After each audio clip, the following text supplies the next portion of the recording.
nagbibigay ng iba't-ibang mga tulong, programa at serbisyo para sa ating mga kababayan na dala ng bagong Pilipinas Service Fair.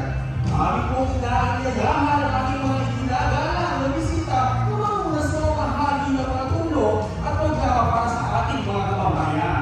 Speaking of the people of Roy Morales, Senator Ramon Revilla Jr., Congressman Brian Revilla, Congressman Joe Revilla, Congresswoman Lani Mercado Revilla, Governor John P. Remulla, Congressman Erwin Tulfo,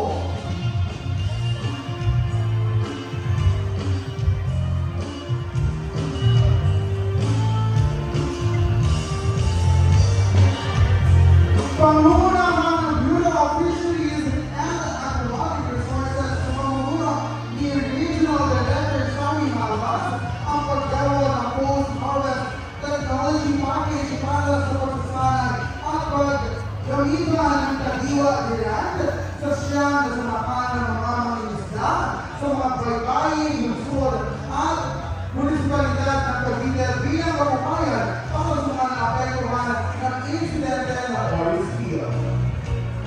Dagdag dito, makakaranggaw ang samahan ng 62-foot FRP tuna and fisher boat na nagkakahalaga ng 10 milyong piso. Ito ay sinaling ng Participating Municipal Fisher Boat Program ng Abensya na may layunin mapataas ang pang-ekonomiya at kalagayan ng mga mangingisda sa pamamagitan ng pagbibigay ng mas malaking bangka at kompletong gamit pangingisda. Muli, maraming salamat po. Before. ang Commission on Higher Education ang mamahagi ng tulong pinansyal para sa mga estudyante kolehiyo sa ilalim ng tumulong program kasama si UNICAS Executive Director Antonio Ryan Esteves. Ang tulong-tulong ay isang programang pang-pinansyal na tulong sa ilalim ng RA 10931 na nagkakahalaga ng 15,000 piso kada akademikong taon. Ito ay maaaring magapit upang suportahan ang mga gastusin para sa mas mataas na edukasyon.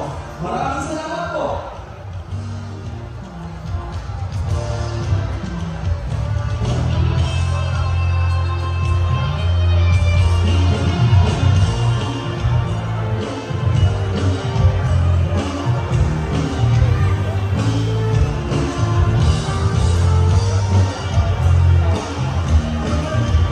Maraming salamat